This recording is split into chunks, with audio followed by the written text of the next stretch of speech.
Indian പാർലമെന്റിൽ അമിത് ഷാ വിളിച്ചു പറയുന്നു, ദേശീയ പ്രസ്ഥാനത്തെക്കുറിച്ച്, കോൺഗ്രസിനെ കുറിച്ച്. കോൺഗ്രസ് ഇന്ത്യയെ പിളർത്തി.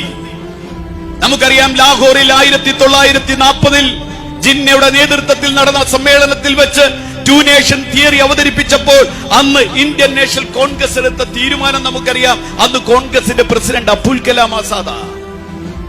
ആരാ അബുൽ കലാം ആസാദ്? അബുൽ കലാം ആസാദ് ജനിച്ചത് തന്നെ മെക്കയിലാണ്.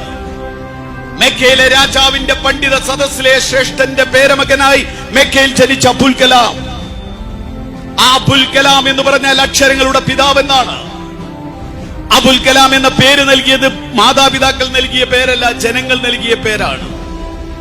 ഖുർആൻ മുഴുവനായി മനഃപ്പാഠമാക്കിയ അബുൽ കലാം, ഖുർആൻ ആദ്യമായി തഫ്സീറുൽ ഖുർആൻ ആദ്യമായി ഉറുദുവിലേക്ക് തർജ്ജമ ചെയ്ത അബുൽ കലാം.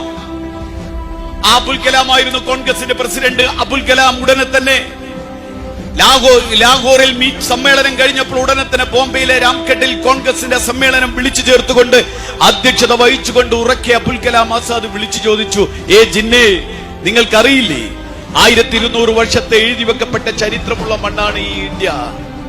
നമ്മുടെ പിതാമഹന്മാർ ഒരുമിച്ച് ജീവിച്ച ഇന്ത്യ, നമ്മുടെ പിതാമഹന്മാർ ഒരുമിച്ച് പഠിച്ച, ഒരുമിച്ച് കച്ചവടം ചെയ്ത, ഒരുമിച്ച് വിവാഹം പോലും ചെയ്ത ഈ ഇന്ത്യയിൽ നിങ്ങൾക്ക് എങ്ങനെ പറയാൻ സാധിക്കും ഹിന്ദുവിനും മുസ്ലിമിനും ഒരുമിച്ച് ജീവിക്കുന്ന ഇന്ത്യ അസാധ്യമാണെന്ന് ഉറക്കെ വിളിച്ചു ചോദിച്ച അബുൽ കലാം ആസാദിന്റെ ദേശീയ പ്രസ്ഥാനത്തെ കുറിച്ചാണ് അമിത് ഷാ പറഞ്ഞത്.